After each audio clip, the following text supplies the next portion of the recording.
You're petting your cat, she's purring, she seems happy. You keep going. 3 minutes in, still going, everything feels fine. And then, without warnings, she bites you. Not a scratch, a real bite. And then she walks away like nothing happened. You didn't do anything wrong, but she bit you anyway. If this has happened to you, this video will change the way you understand your cat forever. Because that bite has a name, it has a reason. And it is not aggression. It's called petting-induced overstimulation. Almost every cat owner in the world has experienced it. Almost none of them know what it actually means. Here's the first thing most people get completely wrong. They think the purring means, keep going. It doesn't, not always. Cats purr for many reasons, including when they are stressed, overstimulated, or even in pain. The purr is not an instruction, it is a self-regulation mechanism. So when Luna was purring under Max's hand, she wasn't saying more, she was saying, I'm trying to cope. The second myth, that the bite comes out of nowhere. It never does. Before every single petting bite, your cat sends a warning, a very clear warning. You just didn't know what to look for. Warning number 1. Her tail starts twitching at the tip, not swinging, twitching. Just the very end. A tiny flicker. That is the first flag. That twitch is not random. It means her sensory threshold is rising. Her nervous system is starting to say, this is getting to be too much. Warning number 2. Her skin ripples.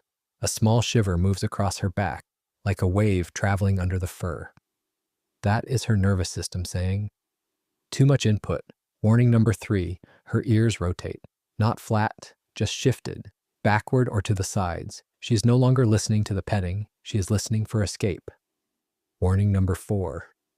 She stops purring, suddenly, without warning. The silence is the signal. The motor just cut out because she needs all her focus now. Warning number 5. She turns her head toward your hand, not nuzzling, looking, tracking. That look is not affection. It is the last warning before the bite. 5 warnings. Every single time. The bite is always the 6th step, never the first. Max missed all 5. Not because he was careless, because he didn't know what he was looking at. He thought, she was fine a moment ago. He didn't know. A moment ago was already 3 warnings back. So why does this happen at all? Why does something that feels good suddenly become too much? Here's the science. A cat's sensory threshold is not fixed. It shifts moment to moment, depending on her mood, her sleep, her stress levels, what happened earlier that day. What felt good for 3 minutes may cross into overload at minute 4. And her nervous system has only one way to stop the input. The bite is a circuit breaker, not punishment, not revenge, not anger, just stop. Now. The only way she knows how to say it. Think about it from her perspective. She has no hands to push yours away. She has no words. She sent 5 warnings you didn't see. The bite was the only thing left. This is not personality, it is not attitude, it is neurology. Her amygdala, the brain's alarm system, fires faster than ours. When the threshold breaks, the response is automatic. Some cats have lower thresholds than others. Rescue cats, especially those with unknown histories, often have much lower tolerance for sustained touch. It's not who she is.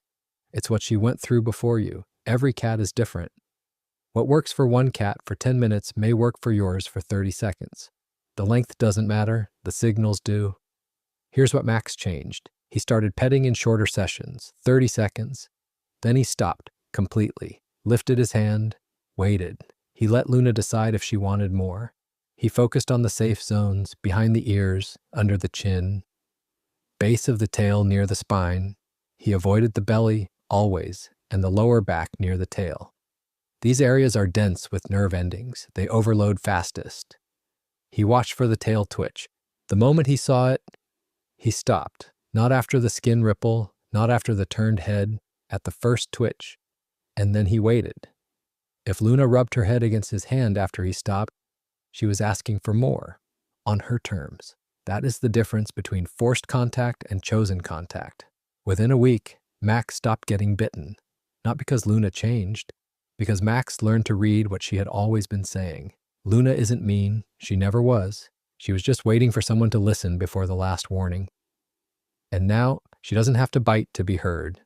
Luna didn't change. Max did. That's what this channel is about.